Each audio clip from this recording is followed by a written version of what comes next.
But Mary refused to cooperate because she knew that with one scratch of the pen, she would cease to be queen. Mary and the nobles held radically different visions of the nation's future, and Scotland stood divided. From that moment in this law, an incredible transformation will take place that will not only see Scotland united, but a Scottish king ruling the entire British Isles. The ambition of an unconquered nation and its royal family will be the driving force that unites two ancient enemies and sets them on the road towards the Great Britain we know today. A Scottish takeover of England. Who would dare dream of such a thing?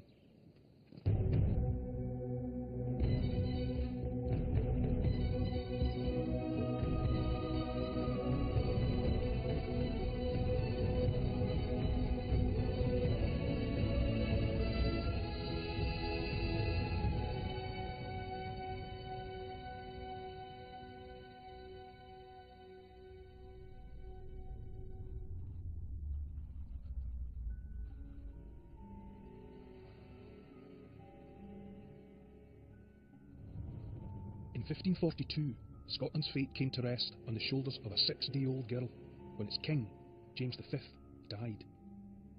His daughter, Mary Stuart, was the last of the great Scottish royal line, a child of glittering dynastic potential. And almost immediately, the coveted prize of an English king. Infant Mary was the solution to a very English problem.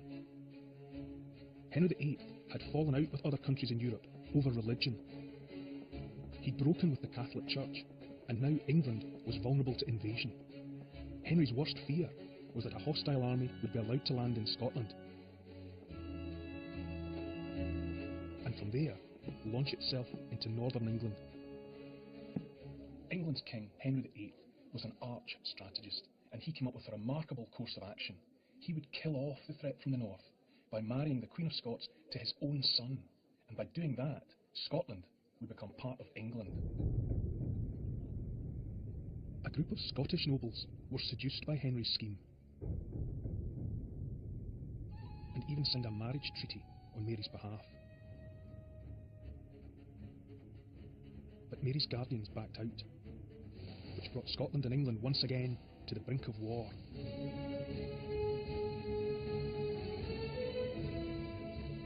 Young Mary was forced to run from one castle to another as Henry sent soldiers to hunt her down and bring her to him. When they couldn't find her, the English generals decided on a new tactic.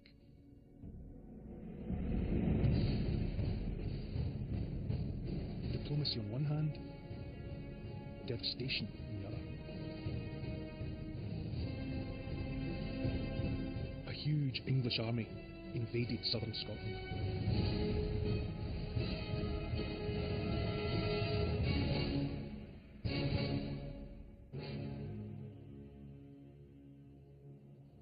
The English tried to persuade the Scots that a royal marriage to their oldest enemy was in everyone's interests.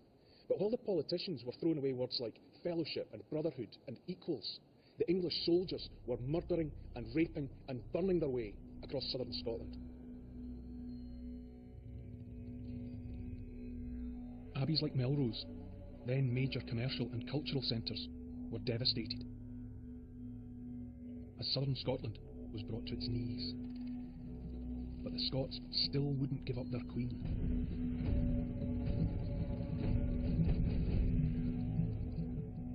Instead, they looked to Europe for military help and called on France, their oldest and most trusted ally.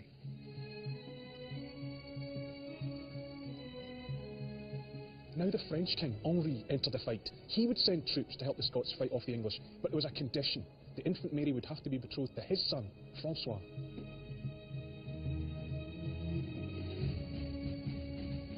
So a new marriage treaty was drawn up for 5-year-old Mary, promising that she would now one day be Queen of France.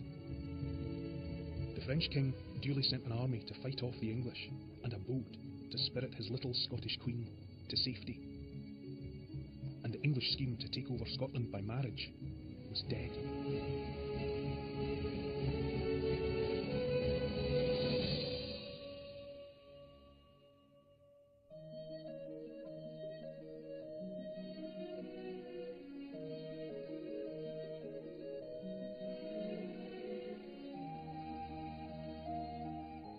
magnificent chateau of the Loire Valley became Mary's refuge as she entered the protection of the French royal family and charmed the man who had gone to war for her hand.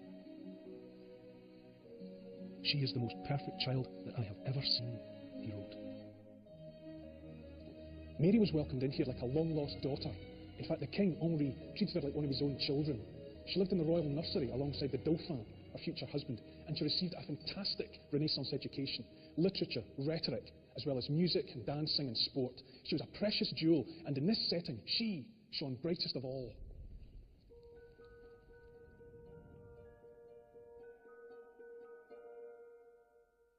Her future husband, Francois, was short and clumsy, but Mary was tall, elegant, and charming. All through her childhood, at court appearances and in private, she impressed her French guardians. And she was groomed for a glittering future, not only in France and Scotland, but potentially beyond. Mary's veins contained very royal blood, blood that gave her a claim to an even bigger prize, the crown of England. She was only fourth in line, but Mary's French guardians knew where that claim could take them if fortune smiled their way, and that one day Mary Stuart might just be their key to the back door of England. Her claim to be a contender for the English throne had always been a long shot, but events back across the Channel took a couple of unexpected twists. In quick succession, an English king and an English queen, both from the House of Tudor, died without leaving heirs. Suddenly, in 1558, Mary, in French eyes at least, became the perfect heir for the English throne.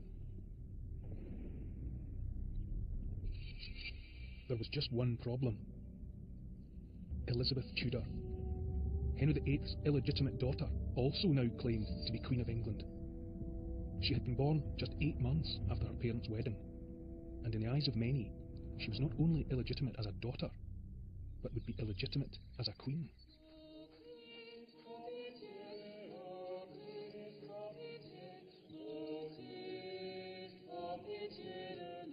So Mary's French family stoked her ambition as she became the vehicle for theirs.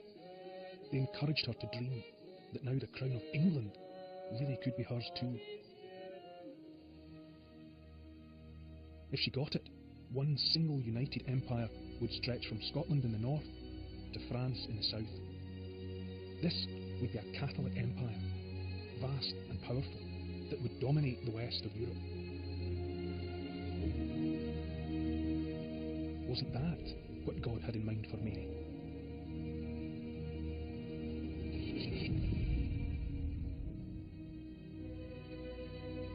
But her rival Elizabeth was English, Protestant, and a Tudor. So she got the crown. And Mary's dream of a vast Catholic empire slipped away.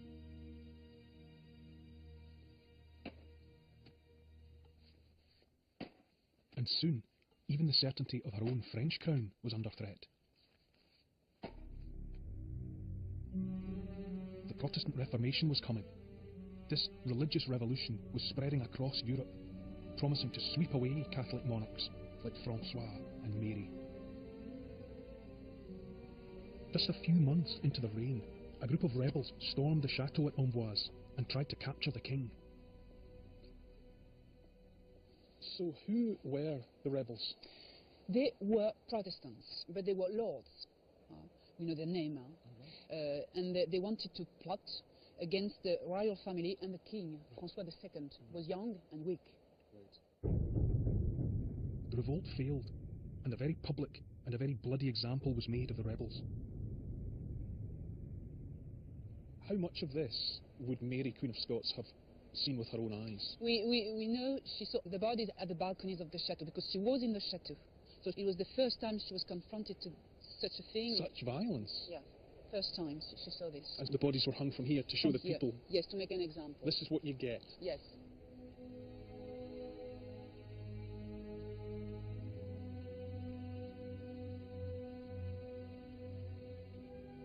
Just a few months later, Mary's time as Queen of France came to an abrupt end.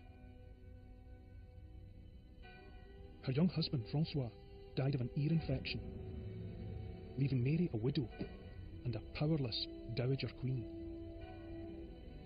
The glittering future that Mary had been brought up to believe in disappeared before her eyes. France, the Catholic Empire, life at the centre of the Valois court, it was all suddenly over. So Mary looked to home. But home had changed. The Reformation that was pitting Protestant against Catholic from France to Holland and beyond had spread to Scotland, with dramatic results and very little bloodshed so far. Swiftly and comprehensively, the Scottish Church had gone over to the new creed. Life in Scotland was suddenly very different indeed. Edinburgh's tiny Magdalen Chapel was where the leaders of that Reformation met to plan their brave new world. And they now wanted to change more than just the church. What was undertaken in this room was the sweeping, all-encompassing reform of Scottish society. They started with religion, but they wanted to reach out and touch every part of people's lives. And of course, it couldn't help but be a direct attack on the power of the monarch. Mary's most loyal supporters, Roman Catholics who had dominated the country in her absence, were driven from power as Protestant nobles took control of the country.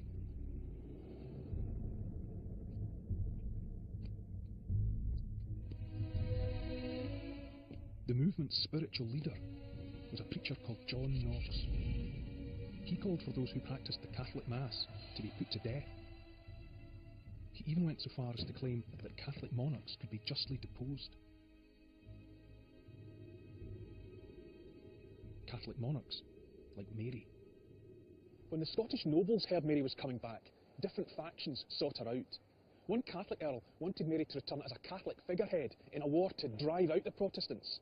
Another offer came from her Protestant half-brother. He wanted Mary to come back and work with the new Protestant regime. If she accepted his offer, he promised she could remain a Catholic as long as she kept her religion a secret and only practiced her faith in private. One August day in 1561, Mary Stuart sailed into Scottish waters. She had chosen to work with the Protestant regime. Her ships were almost a week ahead of schedule, so there was no welcoming party. But a few rounds of the ship's cannon promptly assembled a small, curious crowd as Scotland's Queen finally came home.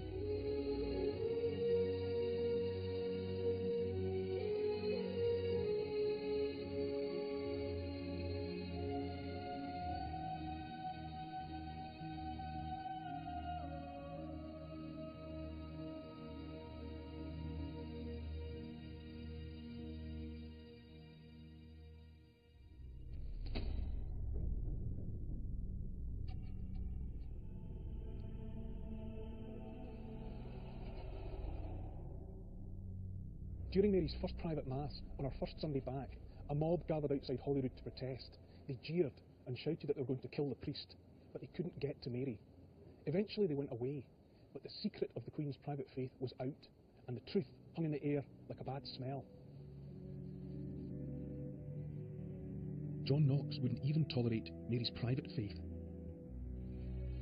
That one mass, he said, was more fearful than if 10,000 armed men were landed in any part of the realm to suppress the whole Protestant religion.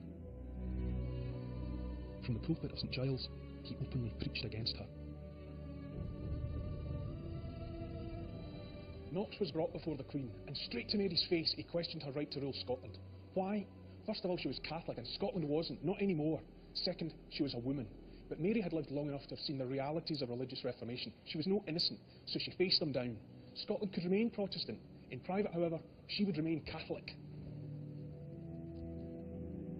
No matter how violently Mary and Knox disagreed, there would be no bloodbaths here. Mary had survived her first crisis, and now she had the business of ruling to attend to.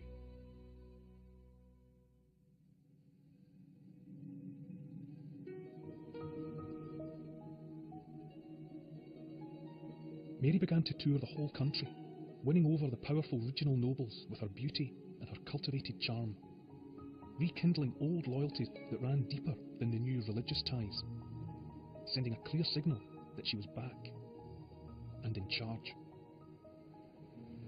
This is a moment from Scottish history that stays with you. Mary was back, and she was making a success of it. But she'd been queen all of her life.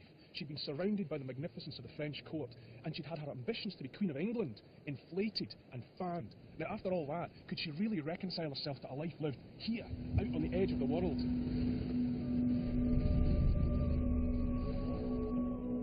The bigger stage, England, was always on her mind. The trouble was, the English already had their leading lady. But by 1564, Elizabeth had neither married nor produced an heir, so Mary seized the initiative.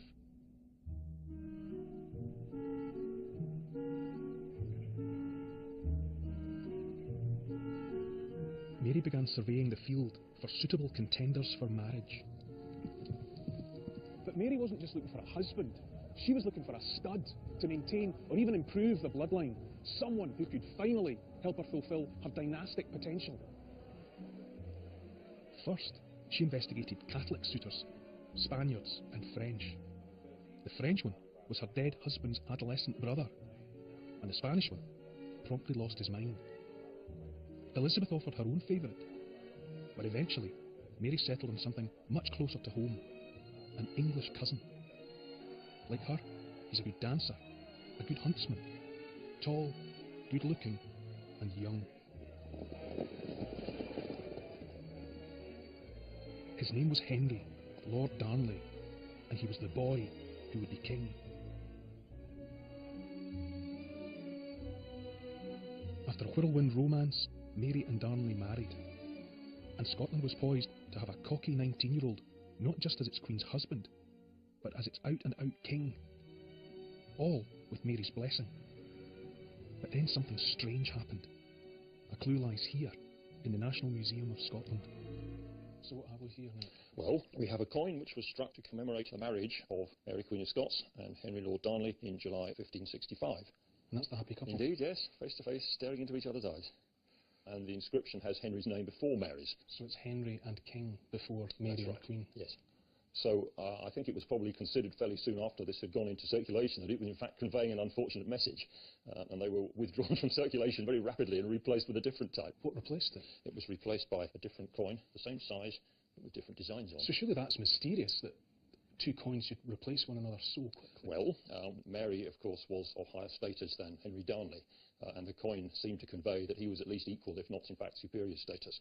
So the new issue was brought out, which had Mary's name first, making sure that the correct hierarchy was maintained. So he's been put in his place by the time the second coin comes out? Yes, that's right, yes, very much so. So quite clearly these two coins tell us what we need to know about that relationship. Well, yes, the fact this happened in Scotland so rapidly is an indication of something unusual going on, yes. Darnley roamed about Edinburgh, drunk and debauched, mouthing off about not being king and making enemies in the process. If Mary had once encouraged him to dream of being king, she now backtracked. And well she could, because Darnley had done his job by then. He'd made his wife pregnant.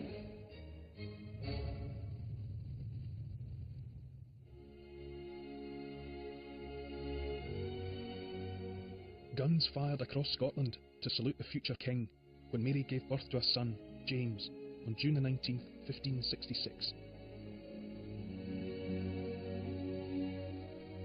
A few months later, a lavish party was thrown in the Great Hall of Stirling Castle to celebrate James's baptism, and it was a major political event. Mary had ordered that a huge round table be set up here to remind the guests of King Arthur, the mythical King of Britain, and James was hailed as Little Arthur, the future king of a reunited Britain. The visiting English ambassador was suitably offended at the Scottish royal family's claim to be future rulers of the whole British Isles. It was a very provocative gesture. But it was realistic. Time was running out for Elizabeth. She was already in her mid-30s, and it was becoming less and less likely that she would ever produce her own heir. And if she didn't, or couldn't, where would that leave England? Answer: in Scotland's hands.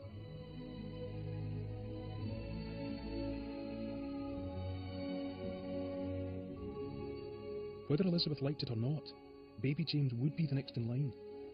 So the English Queen now seemed poised to do something remarkable: bury the hatchet with Mary and name her son, James, as the successor to the English throne. Until, that is, Mary's poor choice in men came back to haunt her.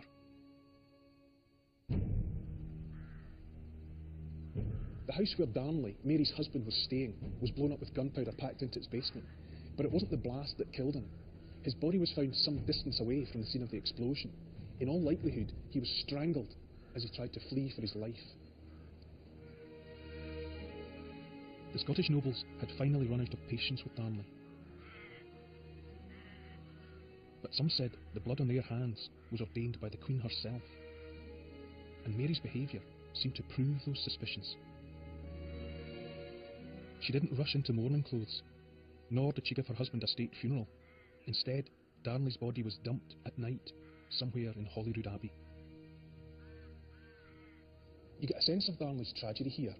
The story goes that he's buried alongside these other dead, but they have gravestones and he doesn't. No one knows for sure where he was buried, and no one really cares. Yet he was practically a king of Scotland. His sordid death changed everything for Mary. Elizabeth put a stop to any more talk of her succession, until, that is, Mary could be cleared of any involvement in Darnley's murder. But that wasn't about to happen. Instead, she married the man most people suspected of carrying out the murder. His name was James Hepburn, Earl of Bothwell. There were, of course, rumours that he kidnapped her, that he raped her, that she married him to keep her honour. But none of that could alter the fact that from the outside, from the point of view of the ministers, the nobles, and the mob, it looked bad.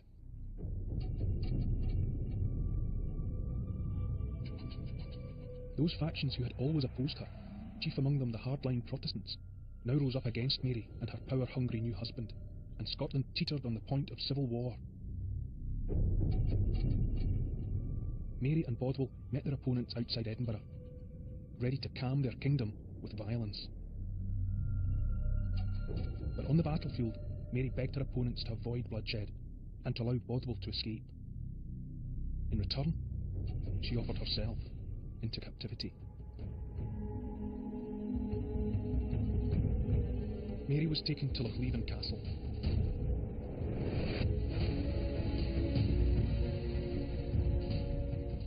When the nobles came to force her to sign her abdication documents, at first, Mary resisted. But it was only so long she could put up with the threats to her life.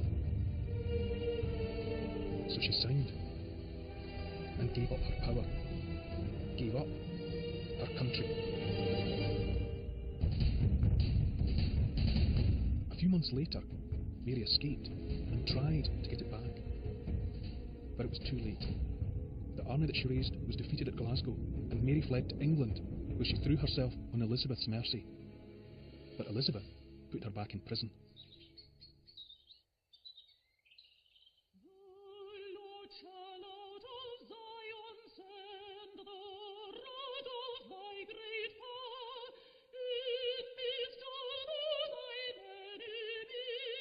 The future of Scotland once again rested on the shoulders of a Stuart infant. This is the 110th Psalm, and it's believed to have been sung at the coronation of Mary's son James, here in the Church of the Holyrood in Stirling.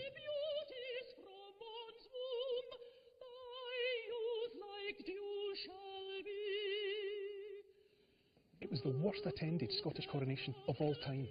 After the Psalms came the sermon, and it was given by the firebrand preacher John Knox himself.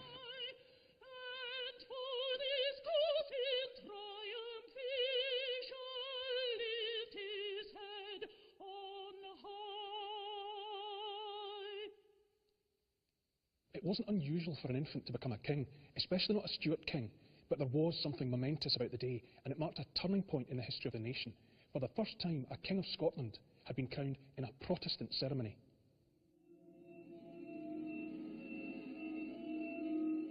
That ceremony sent a clear signal. When it came to religion, Scotland was now firmly on the same Protestant side as England. As James grew up, his religious education became the most important project in the land. Scotland's leading scholar, George Buchanan, was the man brought in to ensure that James was set against his mother's religion for good. He had once been a confidant of Mary's, but then he had turned against her, and now he had power over her son. James and Buchanan spent a lot of their time here at Stirling Castle, and through this little door is supposedly the schoolroom where they had all their lessons in Latin, history and rhetoric, and of course, lots and lots of Bible lessons.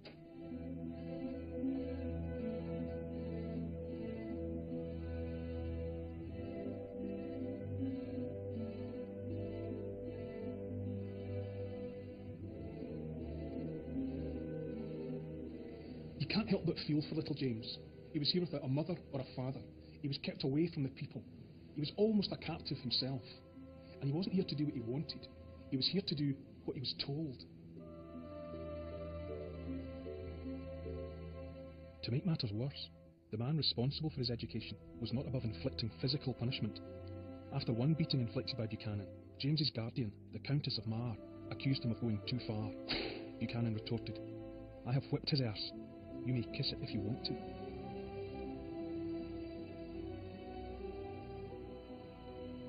And just what was his tutor trying to beat into him? Something his mother never fully grasped: the limits of royal authority.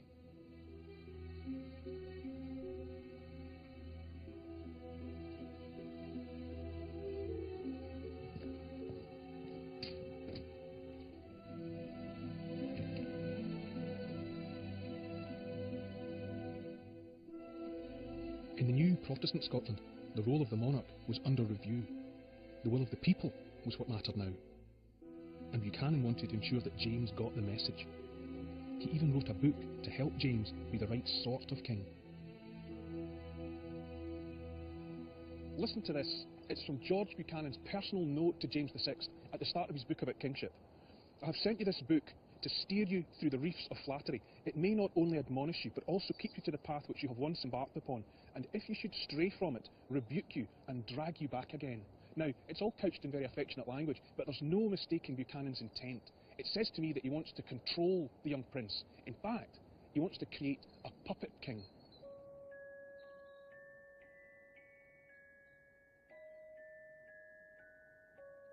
Buchanan went on to say that if the king caused the people to despise or distrust him by reigning like a tyrant, the people were perfectly justified in getting rid of him.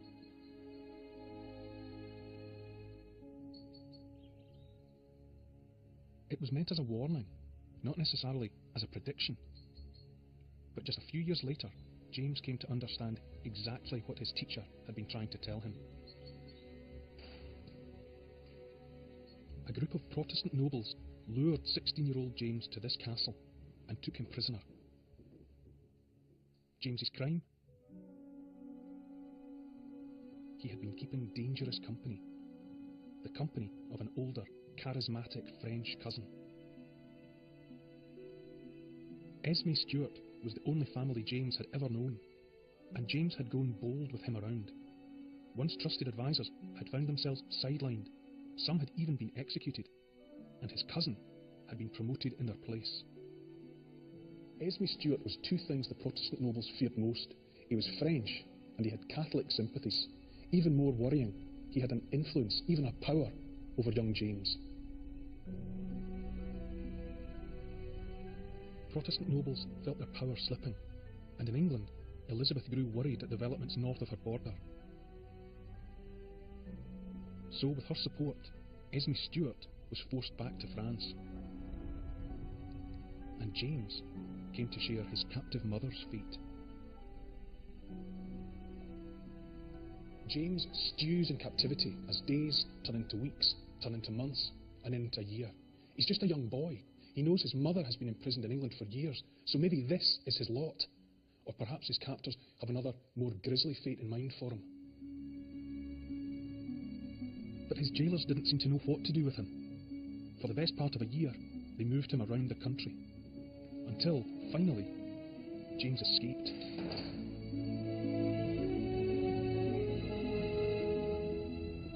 He sought out his loyal supporters and raised an army to take on his captors and get his kingdom back.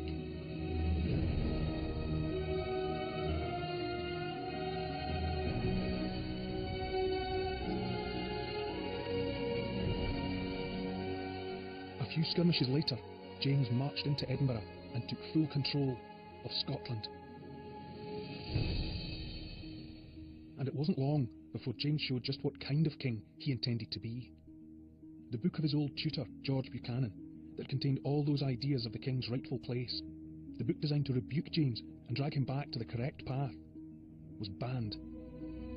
James would be guided not by the will of the people, but by God alone.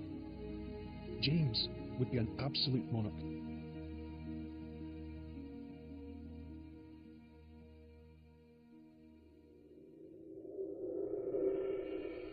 But what of England, and of the Queen who had wanted James jailed?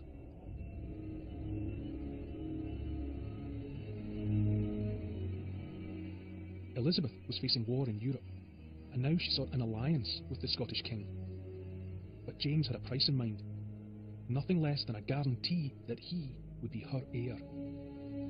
Childless Elizabeth guaranteed nothing, but she did offer a bond of friendship, and little Arthur was almost where he wanted to be. But this so-called friendship was about to face its toughest test.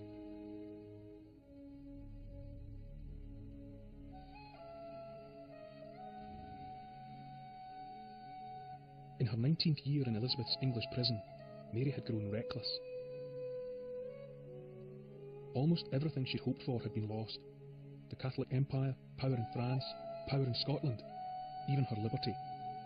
So when she received an offer to join up to a murderous plot, she said yes. The plot was an elaborate one. Mary was to be liberated, Elizabeth was to be executed, and a Catholic army would land here on the south coast of England. They would sweep up through the country to London and secure Mary's position. It was nothing less than a plan for a holy war.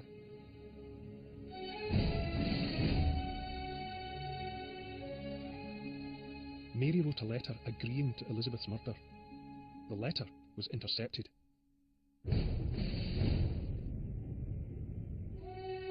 Mary was tried for treason and sentenced to death.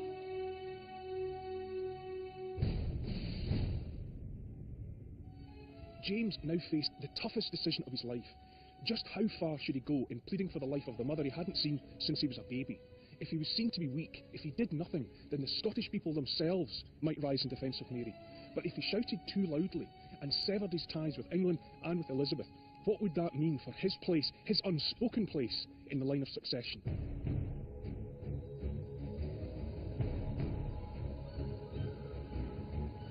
He sent ambassadors to London with clear written instructions. The one to deal very earnestly both with the Queen and her councillors for our sovereign mother's life. The other, that our title to that crown be not prejudged. In other words, do nothing to jeopardise my claim to the English throne. James's next letter begged Elizabeth merely to exile Mary, but by then it was clear that James was not going to make war to save his mother's life. The lion and the unicorn were fighting for the crown. The lion beat the unicorn all around the town. Some gave them white bread, some gave them brown, some gave them long hair. The English royal coat of arms bears a lion, and the Scottish coat of arms bears a unicorn, the mythical wild animal that cannot be tamed, except by a virgin. Now the Virgin Queen had tamed her troublesome unicorn.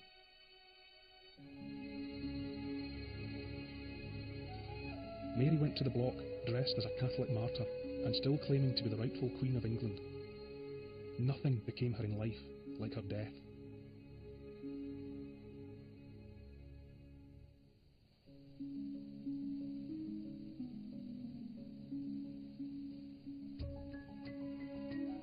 James expected Elizabeth to reward him for his loyalty, but he was in for a shock, as again she refused to officially name him as her chosen successor for the English crown.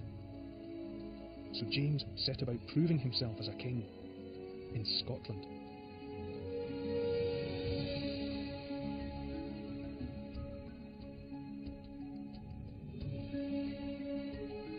First, the Stuart line had to be strengthened. James chose a wife, Princess Anne of Protestant Denmark, who quickly gave birth to an heir, Henry. And then she produced a spare, Charles. Sometimes by force, but more often than not by guile, James started to stabilise his turbulent kingdom. Words were his main weapons, and books were his ammunition in the constant struggle to stay in control. He even sought out copies of books from across the known world.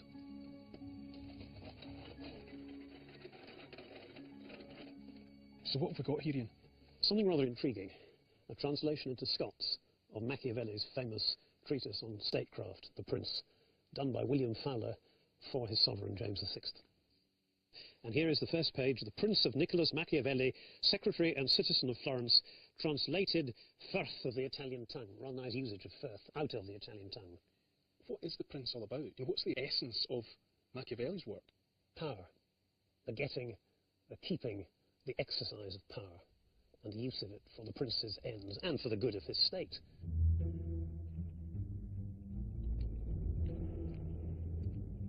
Machiavelli's book The Prince has become the most famous book on power in the world. It advises kings to act like a fox, as well as a lion, in keeping hold of it, which James did, amazingly well, and gradually he established himself as a king who ruled with his head and not with his heart. A son who was the opposite of his mother, though every bit as ambitious.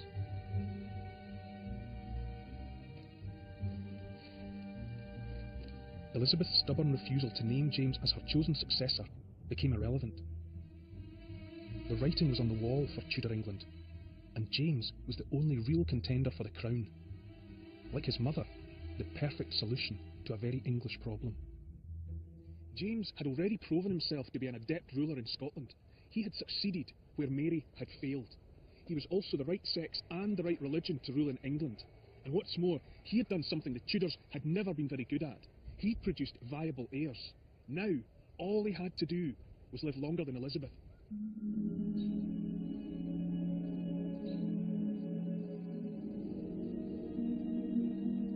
But Elizabeth lived on and on and on. In fact, Elizabeth I lived longer than any English monarch had ever lived before. Little Arthur was forced to bide his time and contemplate his master plan for when he finally took over in England.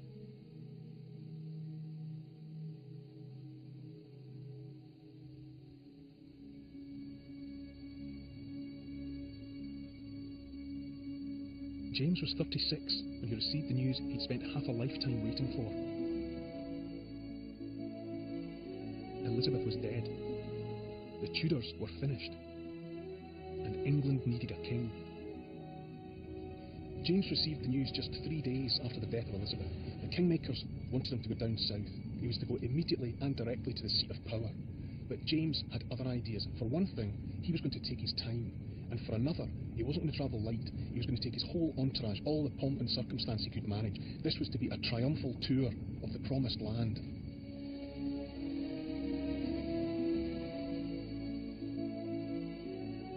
Now, a moment that Scottish kings could only have dreamed of had arrived. A Scottish takeover of England was happening. And the moment belonged to a king who had proven himself as a clever and effective ruler, one of the most accomplished kings Scotland had ever produced.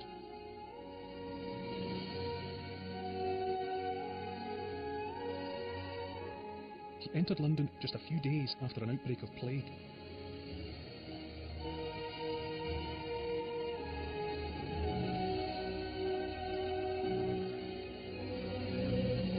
Shortly after, he took a barge along the Thames to the Tower, where he finally saw the English crown jewels that now belonged to him.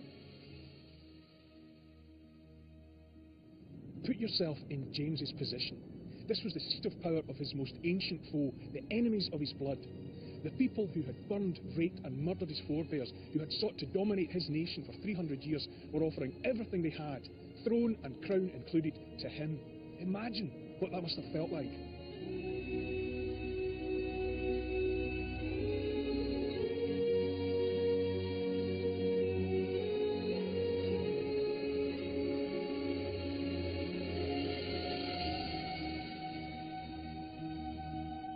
After the grand entrance, the great words of welcome, James unveiled his master plan, and it went way beyond just being the king of two separate kingdoms.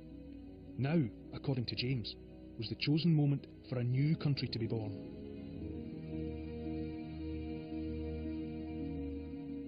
James had a crystal clear vision of the future and his place in it. This was to be a Great Britain, united under a common religion, common laws and common citizenship. He would be at the top, king and emperor of it all. And most crucially, it was to be a union of two equal nations. But that was precisely where the problem lay.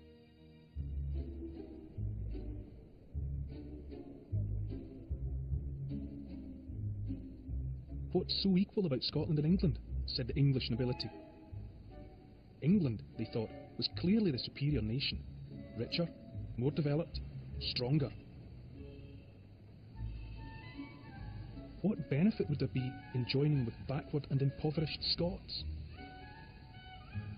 Yet, a Scot was now their king, and he was determined to take his idea of Great Britain to Parliament. It didn't exactly go down a storm. James was accustomed to getting his own way with Parliament in Scotland. He expected unquestioning obedience, but the men here would not roll over, certainly not for an upstart Scot. Inside Parliament, it quickly became clear that James wasn't about to get his own way. And outside Parliament, relations between Scots and English were on the point of breaking down.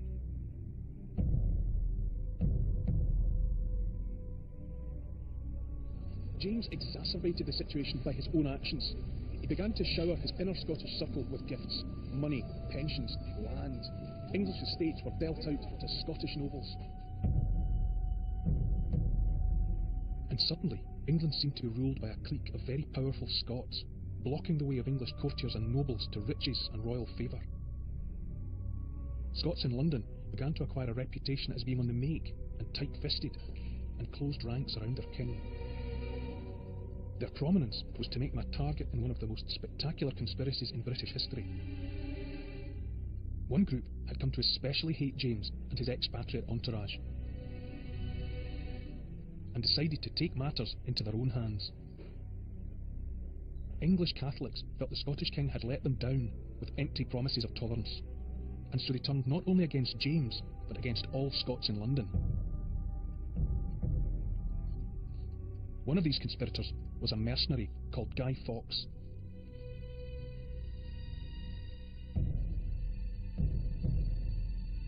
The gunpowder was heaped up under the Houses of Parliament, but the institution itself was not the target. King James was. Protestant Scottish King James.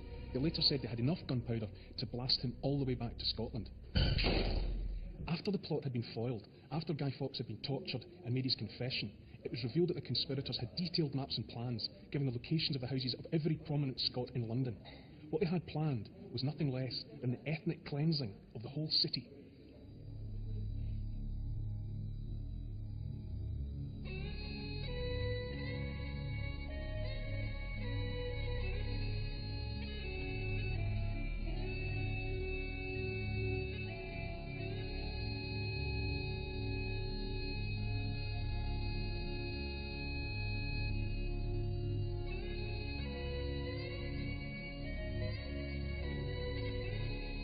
James's project for a peaceful, united Britain was in desperate trouble. In the absence of meaningful progress, James resorted to symbols, to gestures, to flags. Once James was settled in London, he asked one of his English advisors to come up with some designs for a new flag for his United Kingdom. And don't the results give a telling insight into the mindset of the English establishment of the time? Scots were gripped by the new fear that the independence of their unconquered nation was under threat, that a Scottish king would do with the pen what no English king had been able to do with the sword, turn Scotland into a satellite of England. Scotland would now be outranked by England, and thereby lost her beauty forever, said one commentator. Scotland will turn into a pendicle of England, said another.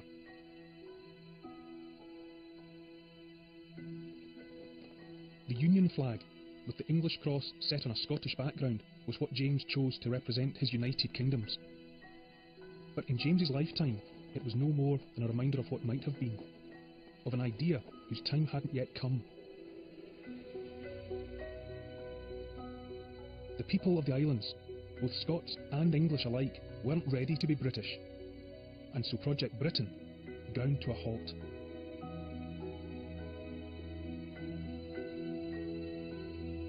For centuries, English kings had used the prophecy of King Arthur's return to try and justify their attempts to subdue Scotland. But in one of the great ironies of British history, it was Scotland's own little Arthur, James, who fulfilled that prophecy. What James had seen as a great victory for Scotland, other Scots felt as a loss. For the first time, Scots now found themselves ruled from distant London, and a new reality dawned.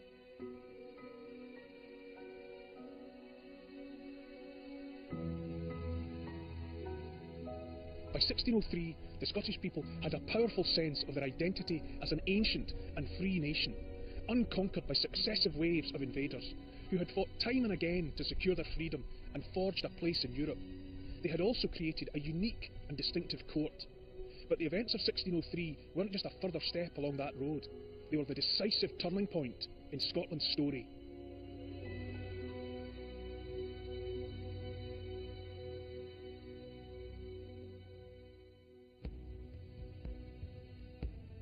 The peace and cooperation that 1603 seemed to promise would be short-lived. In the century to come, Scotland and England would experience a terrible escalation of violence in a furious civil war to resolve just what Britain actually meant, and what sort of country the new Scotland would become.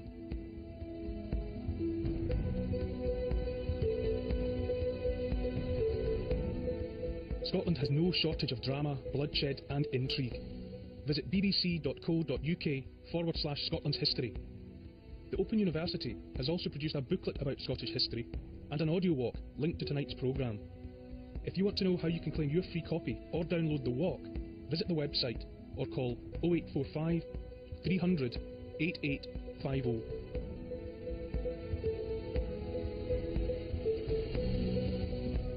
Anti-apartheid activist and Nobel Peace Prize winner Nelson Mandela allows cameras into his world next here on BBC Two, with a look back at his life behind bars in a special programme to mark his 90th birthday.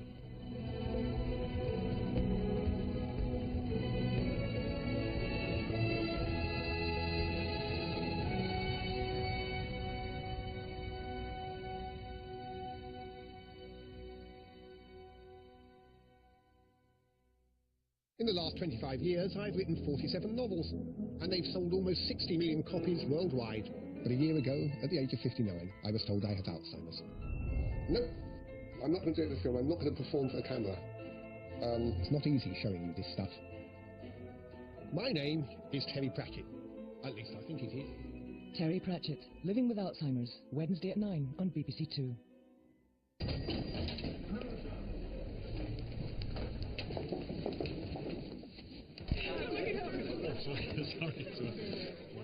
Sorry. Good. Oh, sorry. All right. Yeah, good. Yeah. Here we go. Welcome to the Breakfast Phone-In on 5 Live with me, Nicky Campbell. Right, let's find out what the nation has to say about today's big stories. And it's Tom on line 1. Good morning, Nicky. 5 Live's Breakfast Phone-In with Nicky Campbell, weekdays from 9. Now we're talking. What do you see when you think of the Rift Valley? A crocodile nursery, a £1 million drug trade, Chewing on chat, it's a quite addictive amphetamine. armed farmers. So he's a shepherd with a Kalashnikov. Simon Reeve continues his travels. Look at the sheer scale of it. Don't just visit, explore. Tomorrow at 9 on BBC Two.